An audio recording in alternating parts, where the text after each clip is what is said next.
PM Modi ने राहुल गांधी, कांग्रेस और India गठबंधन को हिंदू विरोधी बता दिया।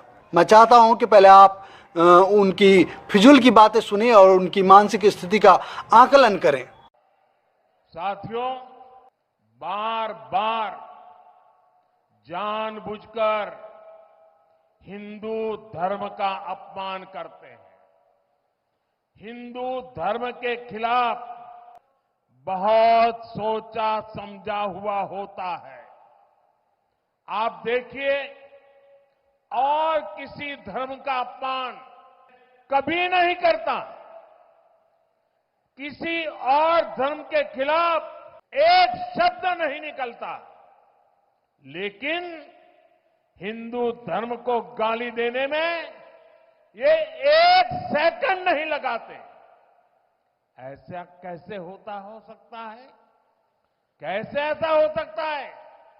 मोदी जी, आपको शर्म आनी चाहिए कि आप देश के प्रधानमंत्री होते हुए लाभ के लिए एक धर्म का इस्तेमाल करते हैं, वह भी चुनाव के दौरान, जबकि हम जानते हैं कि चुनाव आयोग भी आपका कुछ बिगाड़ नहीं सकती, लेकिन राजनीतिक शुचिता भी तो एक चीज होती है। ऐसा कैसे हो सकता है? कैसे ऐसा हो सकता है? बाय बाय, टाटा, गुड बाय, गया। नमस्कार दोस्तों, मैं मदन मोहन। दोस्तों, आज दूसरी बार है जब नरेंद्र मोदी को महसूस हो गया कि नीचे जमीन पर सब चंगासी वाली बात नहीं है। इसलिए एक बार फिर से उन्होंने अपना परिणामदायक दूसरा अस्त्र भी इस्तेमाल कर लिया। अभी लोकसभा चुनाव के ऐलान के एक सप्ताह भी नहीं बीते कि नरेंद्र मोदी को हार नजर आने लगी। मरना है क्या भोसड़ी के? मरना तेरे को डर नहीं लगता? लेकिन आप सब मेरे बारे में सोचें कि वे सिर पैर की बात कर रहा है, तो आपको बताऊं कि मुझे मालूम है, मुझे पता है कि नरेंद्र मोदी ने चुनाव आयोग में भी अपने ही लोग बिठा रखे हैं, क्योंकि यही करने के लिए तो रंगा बिल्ला ने संसद में बिल लाकर सुप्रीम कोर्ट के फैसले को बदला था। यही नहीं, प्रत्येक राज्यों के राज्यपाल भी वफादार लोगों को बैठा रखा है। कुल मिलाकर कहूं तो मोदी ने हर वह काम, हर वह इंतजाम किया हुआ है जो 2024 में उसके चुनाव जीत के लिए जरूरी है। परंतु डरपोक और फट्टू लोगों का क्या इलाज है? उनकी फितरत ही होती है कि छोटी सी सफलता पर खुशी से हकलाने लग जाते हैं, और छोटी सी असफलता मिली तो हिचकियां आने लगती हैं। इसलिए पहले तो अपनी जीत सुनिश्चित करने के लिए नीतीश कुमार के सामने पूरी बीजेपी को बिछा दिया, और बाद में नीतीश वापस चले भी गए तो इसके अलावा भी कई सारे लोग जो सत्ता के छांव में संपत्ति बना लिया था, एक एक कर बिना किसी शर्त के बीजेपी को हो लिए। बावजूद इसके इंडिया गठबंधन जैसे जैसे करवट बदल रही है, वैसे वैसे ही मोदी के हाज में बिगड़ते जा रहे हैं। अभी कल ही हमने दिखाया था कि कैसे मणिपुर में बेटियों के साथ हुए दुर्व्यवहार पर मौन है मोदी। वहाँ जहाँ डबल इंजन की सरकार, दोगलों की सरकार है। उत्तराखंड की अंकिता के बारे में भी आप सभी जानते हैं, कैसे बीजेपी नेता का बेटा का नाम आया इस मामले में। वहाँ भी इन्हीं दोहरे चरित्र के लोगों का ही साम्राज्य है। बलात्कारी कुलदीप सिंह सेंगर, पूर्व बीजेपी सांसद स्वामी चिन्मयानंद, अभी IIT BHU में एक बेटी के साथ 3 बीजेपी नेताओं ने ही दुर्व्यवहार किया, और जब कांग्रेसी नेताओं ने उसके खिलाफ आंदोलन किया, केस दर्ज करने की मांग की, तो उल्टा कांग्रेसी नेताओं पर ही केस दर्ज कर दिया गया।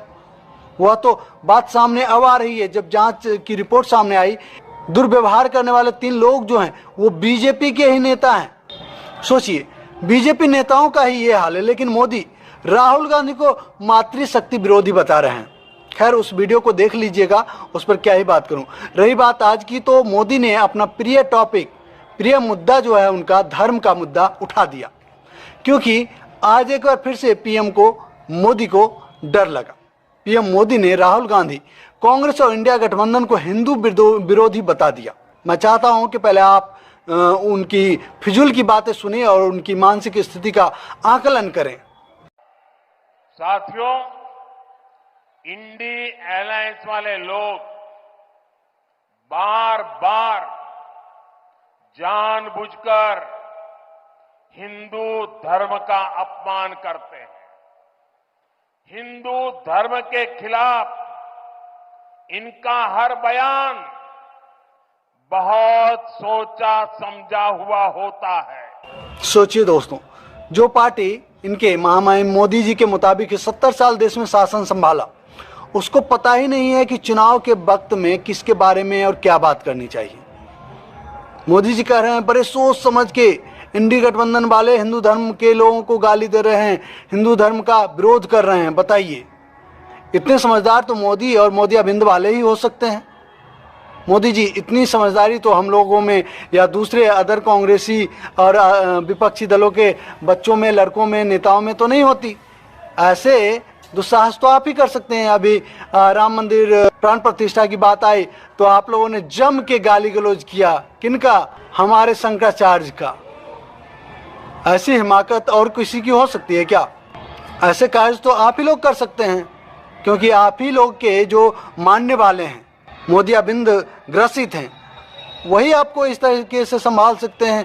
आपकी बातों को ऐसे ही आंख बंद करके सुन सकते हैं, समझ सकते हैं। समझने की तो बात ही नहीं है। लेकिन दोस्तों, सच क्या है? सच तो यह है ना कि मोदी जिस धर्म के विरोध की बात कर रहे हैं, गाली देने की बात कर रहे हैं, यह काम वह स्वयं करते हैं और हर रोज करते हैं। हिंदू धर्म को नीचा दिखाते हैं। आप बताइए कि हमारा कोई भी धर्म बेटी या किसी महिला का अपमान करने का या सहने की बात करती है क्या? और नरेंद्र मोदी क्या करते हैं? बलात्कार जैसे संगीन मामले में प्रायः आउट ऑफ रेंज हो जाते हैं। और जब बलात्कारी खुद बीजेपी के नेता हों, फिर तो पूछो मत। पूछ लिया तो फिर कभी पूछने लायक नहीं रहोगे। ऐसे में मैं मोदी जी से पूछना चाहता हूं कि मोदी जी, आपको शर्म आनी चाहिए कि आप देश के प्रधानमंत्री होते हुए लाभ के लिए एक धर्म का इस्तेमाल करते हैं, वह भी चुनाव के दौरान। जबकि हम जानते हैं कि चुनाव आयोग भी आपका कुछ बिगाड़ नहीं सकती, लेकिन राजनीतिक शुचिता भी तो एक चीज होती है। ऐसा कैसे हो सकता है? कैसे ऐसा हो सकता है?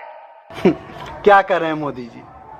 यही नहीं दोस्तों, मोदी जी यहीं नहीं रुकते। उन्होंने कांग्रेस द्वारा सेंगोल पर बोलने को भी कांग्रेस का हिंदू धर्म का विरोध बताया। देखिए वीडियो। इन्होंने तमिल संस्कृति के प्रतीक पवित्र सेंगोल की संसद में स्थापना का विरोध किया। पवित्र सेंगोल, सोचिए कितने बीमार व्यक्ति हैं मोदी। मुझे नहीं पता नेहरू जी ने किन परिस्थितियों में सेंगोल का इस्तेमाल किया था, यह आइडिया किसका था, परंतु जितना मैं समझ सका हूं, सेंगोल किसी भी धर्म के मंदिर या मठ या किसी राज दरबार का भी हिस्सा हो सकता है, परंतु किसी लोकतांत्रिक देश के सबसे बड़े पंचायत में इसकी स्थापना का क्या महत्व रखता है? और इसके लिए विपक्षी कांग्रेस को देश के वर्तमान प्रधानमंत्री द्वारा गाली देना, उसके पार्टी के नेताओं और अध्यक्षों को उसके ही धर्म के खिलाफ बता देना, यह एक नीच राजनीतिक इस्तेमाल है जो इतिहास में बहुत कम आपको दिखाई देगा। ऐसा तभी होता है जब आपको सत्ता के शीर्ष पर कोई लालची या अपरिपक्व नेता स्थापित हो जाए। दोस्तों, इस टॉपिक पर इतना ही। अगर हमारी प्रस्तुति आपको अच्छी लगी, वीडियो लाइक कीजिएगा, शेयर जरूर कीजिएगा। जो दोस्त पहली बार हमारे चैनल पर आए हैं, आपसे निवेदन है हमारे चैनल को सब्सक्राइब कर लें और घंटी के बटन को जोर दबा दें, ताकि हमारा हर एक वीडियो सबसे पहले आपको मिले। जय हिंद, जय किसान, जय संविधान।